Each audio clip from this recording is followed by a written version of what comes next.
Bonjour à tous, bienvenue sur Fan de couteaux. Aujourd'hui j'ai le plaisir de vous reparler de cette marque, Remet. Je vous en avais parlé il y a pas très longtemps lorsque je vous présentais ce Gravity Knife et je vous avais dit à l'époque qu'on entendrait forcément parler de cette marque.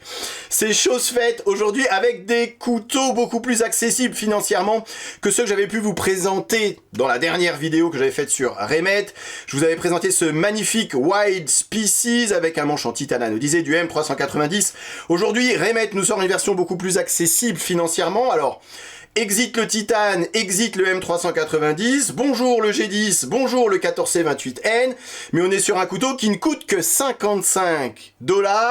Et par rapport à la qualité du couteau, par rapport à ce que j'avais pu voir avec ces modèles premium, honnêtement, à 55 $, je trouve que ce couteau est hyper bien placé. Tout n'est pas parfait sur cette version du Wild Species, et je reviendrai dessus pendant cette vidéo, mais franchement, c'est plutôt pas mal, et je vais vous dire une chose dont ils ont pas trop envie qu'on parle, mais c'est un ex, alors je vais pas parler trop fort, c'est un ex de chez Reat qui serait parti pour cofonder cette marque Remet. Donc ça en dit long quand même sur leur savoir-faire, point de vue design, point de vue fabrication. Ils fabriquaient aussi des couteaux pour d'autres. Aujourd'hui, comme beaucoup l'ont fait avant, ils fabriquent sous leur propre nom Remet. Mais sachant qu'il y a quand même un ex de chez Reat qui est venu travailler chez Remet, voilà, je pense que ça en impose quelque part. Quand on connaît la qualité de fabrication et la qualité des designs de chez Reat, on ne peut que s'attendre à avoir au moins aussi bien avec cette marque Remet, et c'est franchement pas mal du tout. Alors Reat, on n'est pas sur des couteaux entrée de gamme, là ce sont bel et bien des couteaux entrée de gamme, comme ce modèle Rhino, qui coûte lui également 55 $. Alors il devrait arriver en France sur les sites, nos sites préférés dans pas trop longtemps. Aujourd'hui c'est que sur Remet, ou voire même sur Amazon je crois. Mais soyez patients, ils arrivent en France et ils ne devraient pas dépasser, voilà, 55-60 €. Et encore une fois, par rapport à la qualité des couteaux, je trouve que c'est hyper bien placé. C'est une marque qui se lance, donc bien évidemment, ils pratiquent des prix encore assez attractifs. Donc ce modèle Rhino, assez original avec ce button liner lock. Ils appellent ça button lock, mais on peut pas considérer ça comme un button lock, enfin un button lock qu'on a l'habitude de voir sur, je vous ai déjà présenté plein des CJRB ou des CVV. Ici, ça s'apparente plus à un button liner lock, puisque le bouton actionne finalement un liner lock. Je vous montre ça plus précisément dans 2 petites secondes. Il y a toujours un petit truc d'original avec cette marque Remet, et c'est ce qui me plaît également, et c'est une chose que j'avais omis. Ah non, mais où avais-je la tête de vous préciser, lorsque j'avais fait la dernière vidéo sur Remet, je vous avais présenté très brièvement ce modèle Kingfisher, et sachez que à l'arrière de ce modèle Kingfisher, vous avez ici ce backspacer amovible, donc vous pouvez le retirer, et ce backspacer permet également d'aller resserrer la vis du pivot au cas où celle-ci serait un petit peu desserrée, et ensuite vous avez juste à le replacer de cette manière-là. Voilà, donc ça c'est une petite originalité qu'il y a sur ce modèle Kingfisher, en plus de cette forme de lame. Je trouve que c'est plutôt bien vu. Voilà, certes ça révolutionne pas, hein, encore une fois, le monde du couteau, mais c'est une petite option qui est plutôt sympa, et c'est plutôt pas mal d'y avoir pensé. Alors vous ne vous servirez pas de votre couteau hein, sans ce backspacer, puisque bien évidemment ça maintient en place les 2 plaquettes, mais ça je trouve que c'est plutôt bien vu, comme c'était plutôt bien vu justement ce Gravity Knife avec ce système assez innovant. Allez, je commence par le Wild Species. C'est vrai que je vous avais dit hein, dans la dernière vidéo Remet que c'était sans doute celui parmi les 3 couteaux que je vous montrais, celui qui me plaisait le plus. Alors on est sur un gros couteau, je vous redonne ses dimensions vite fait. On est sur un couteau qui mesure 20 cm, une lame de 8,3 cm, un poids de 126 grammes sur cette version G10. Donc c'est un gros couteau costaud. Je parle de gros couteau costaud, en tout cas un peu plus costaud par rapport au Rhino. J'ai fait comme d'habitude quelques petitesses de coupe, et comme d'habitude je me suis servi pour la préparation nourriture et pour ma mise en place que je fais le midi et le soir pour voir un petit peu ce que ça peut donner en préparation nourriture, la prise en main. J'ai essayé de forcer un petit peu lorsqu'on découpe du carton. Lorsque je vous découpe, pareil, le tuyau d'arrosage, pour voir un petit peu la qualité de cette prise en main. Et c'est vrai que si vous êtes plutôt orienté gros travaux, vaut mieux se pencher vers le Wild Species plutôt que vers le modèle Rhino. Si vous êtes plus en mode EDC, petit couteau de poche facile à transporter, il faudra peut-être plus opté pour ce modèle Rhino, sachant que en plus on est sur deux couteaux totalement différents de par leur système de blocage de lame. L'acier c'est le même, je l'ai dit, c'est du 14C28N sur ces deux couteaux, c'est ce qui permet aussi de maintenir le tarif vers le bas par rapport à cette version premium avec du M390. Autre chose qui va changer par rapport à la version premium, bien évidemment, c'est au niveau du lock. Ici, on était sur un frame lock, là on se retrouve sur un liner lock avec des platines en acier inoxydable qui ont été légèrement ajourées afin de retirer un petit peu de poids, mais c'est vrai qu'à 126 grammes, voilà, on sent qu'on a du couteau. Après, c'est un peu la philosophie de ce couteau, hein, c'est d'être un gros couteau costaud pour les grosses tâches du quotidien. Après, à 126 grammes, ça reste tout à fait transportable. On retrouve toujours bretelles, ceinture avec ce flipper, hein, on garde le même code esthétique que sur la version premium. Vous voyez, avec ce front flipper ajouré qui allège également un petit peu le design. Et puis avec ce petite couleur au niveau du thumb stud que je trouve en tout cas très joli. Que vous utilisiez les thumb studs ou le front flipper, ça marche très très bien. On est sur des détentes qui sont réglées à la perfection. Comme je vous ai dit chez Remet, j'allais dire chez Rehat, mais chez Rehat aussi, ils savent fabriquer des couteaux. Toutes les lames sont parfaitement centrées. On retrouve des roulements à billes céramiques comme sur la plupart des couteaux, même dans cette gamme de prix. Si j'avais deux reproches à faire ou deux remarques à faire sur ce couteau, c'est l'accès au liner lock. Vous voyez, ils n'ont pas découpé ici la plaquette. On a beau être sur un manche assez gros, on a finalement que très peu de place pour aller choper le liner lock, et ça demande un petit peu, voilà, d'y mettre le gras du pouce à l'intérieur. Et lorsqu'on a les mains mouillées, les mains un petit peu humides, les mains un petit peu grasses, parfois on a tendance à avoir le pouce qui dérape. Donc ça, c'est une chose à savoir. Et puis autre chose, bon, qui me dérangeait moins sur la version premium, c'est au niveau du clip. Vous voyez, on n'est pas sur un Deep Carry Pocket Clip, un petit clip poche avec un port très discret. De plus, celui-ci n'est pas réversible, donc pas fait pour nos amis gauchers. Et c'est vrai qu'on n'est pas sur un port franchement discret. Par contre, vous voyez, le petit retour a été fondu à l'intérieur. Donc même si ça se dévisse, on n'aura pas le clip qui bouge d'un petit peu partout. Ça, c'est plutôt bien vu, mais c'est vrai que, bon, c'est un peu la mode des Deep Carry. Ici, ça ne l'est absolument pas. On n'est pas sur le petit couteau de poche discret façon gentleman folder. Là, on est vraiment sur le gros, le beau, utilitaire. Et encore une fois, à 55 $, voilà, toutes les marques ne nous proposent pas ces petites finitions supplémentaires. Vous voyez, le petit touche de bleu à l'intérieur du thumb stud, le petit touche de le collard, le petit collier qu'il y a autour du pivot. Cette double finition sur la lame, vous voyez, un satin et un micro billet au niveau du tranchant. Donc il y a une petite attention de la part de Remet qui place la barre, je trouve, assez haute.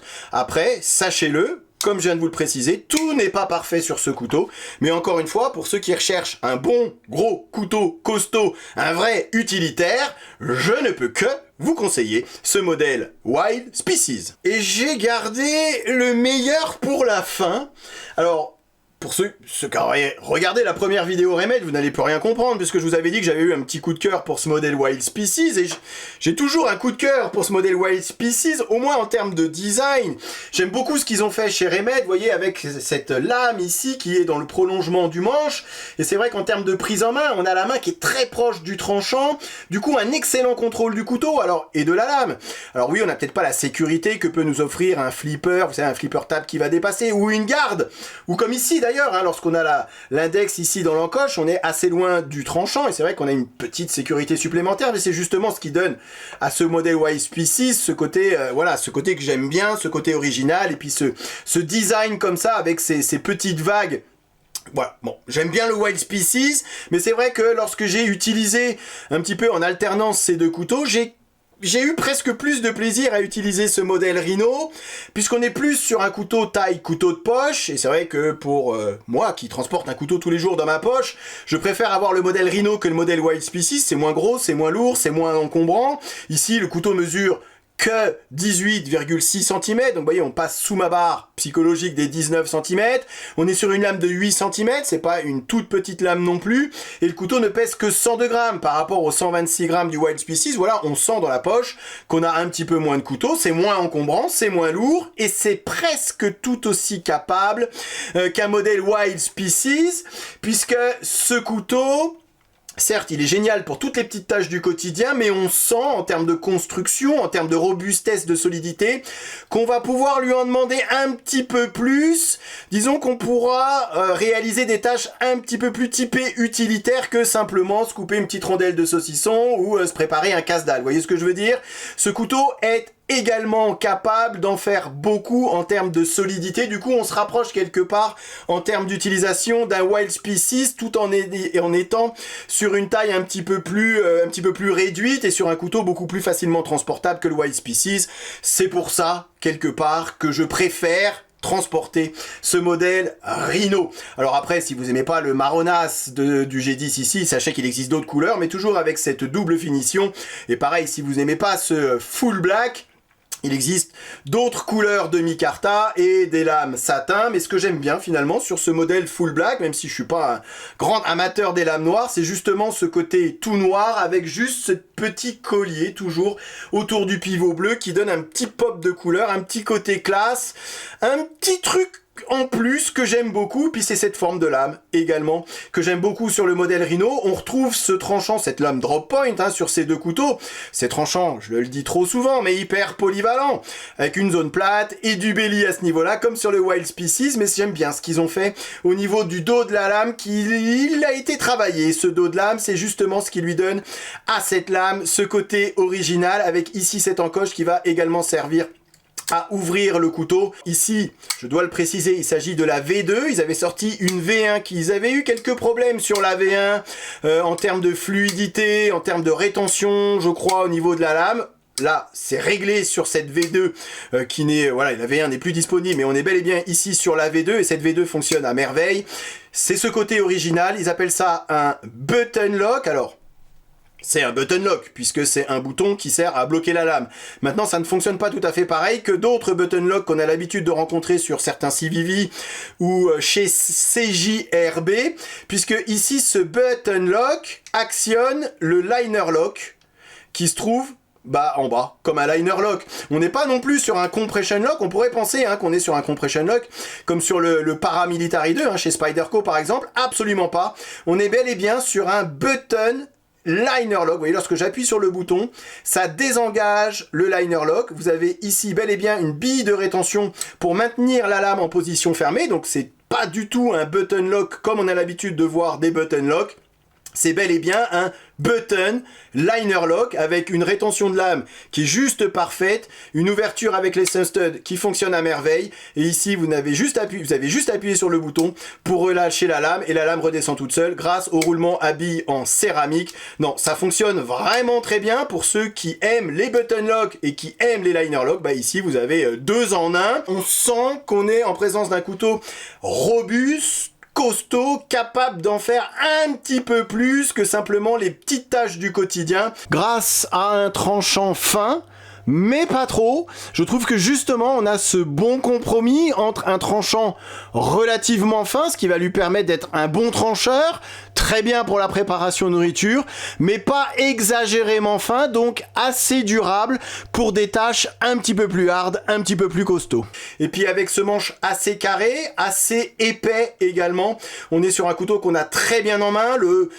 Alors j'allais dire reproche. La remarque que je pourrais faire, c'est qu'on est peut-être un petit peu loin du tranchant pour la préparation de nourriture. Vous voyez, si je garde ici mon index dans l'encoche, je suis assez loin du tranchant, mais ça permet également d'avoir une petite sécurité supplémentaire. Et puis pour toutes les tâches un petit peu plus costauds, si c'est pour se tailler un petit bâton par exemple, on pourra très bien ici faire reposer son index sur cette zone plate qui n'est pas un finger choil, et ça c'est plutôt bien vu, vous voyez ici comme ça. Et c'est vrai qu'on est sur une prise en main, tout ce qui est de plus confortable.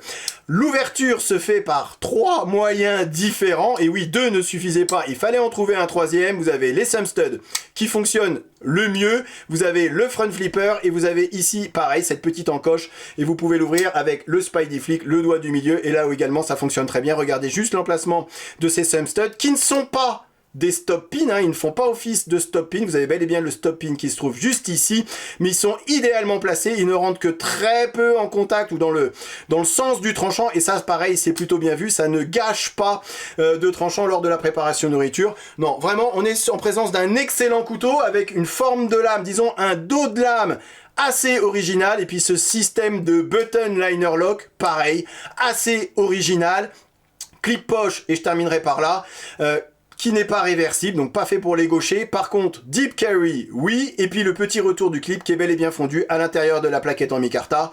Et ça, c'est un petit détail, mais ça veut dire beaucoup. Pareil ici à l'arrière, vous avez ici, vous voyez, ce petit pin ici, vous pouvez vous passer une lanière, une dragonne, si vous le souhaitez. Non, c'est vraiment un excellent couteau, je trouve, assez original de par son fonctionnement, et c'est surtout un couteau qui reste très agréable à utiliser au quotidien, que ça soit pour les petites tâches du quotidien, ou pour des tâches un petit peu plus costauds, une petite après-midi en forêt, ça ne me dérangerait pas de garder avec moi en poche ce modèle Rhino.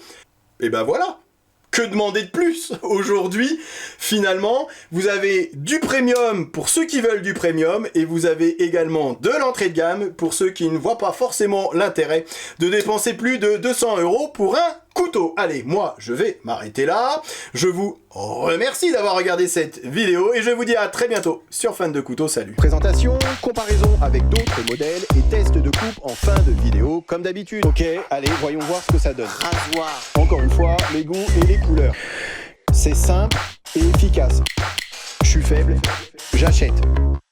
Il n'y en aura pas pour tout le monde.